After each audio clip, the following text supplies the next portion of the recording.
আমরা জানি এই সময় আমার স্বামী গাড়ি চালায়, এই গাড়ি চালাইয়া কর্মী ইসলামী কর্মীতে এই না আসলে আসছে রাত 12টায় আইয়া ঘুমাইছে। ঘুমাইলে আমরা 3টে 3:30 দিয়ে উঠতে দিয়ে আগুন জ্বলতে আছে। আগুন জ্বলে এবার এই ডাহাটায় চিড়ি করছি মানুষজন আইয়া এবার আগুন নিবেছে, সাথে দেই আমার ঘরও আগুন ধরাই দিয়েছে।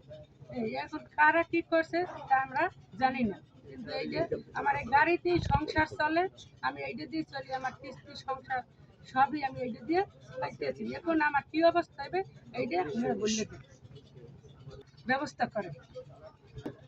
আমি এইটার কাছে অবাধ্য জানাই যে আমার এই এর পাশে কে লাগিয়ে রয়েছে, কে কি করছে, কোন শত্রু কারা কি করে আমি জানি না, কিন্তু আমি পুলিশের কাছে যাই এটা আবেদন জানাবো যে না আমার আমি নিঃস্ব হয়ে গেছি, আমার সংসার চলে না, আমি আর কি করব। এটা আপনারা তদন্ত নিয়ে এটা আইনের দিতে যান, আশ্রয় নেন, কিন্তু আমার এরা জানতে হবে যে না আমার কারা আমার পাশে লাগিয়ে রয়েছে, আপনারা এটা তদন্ত নেন।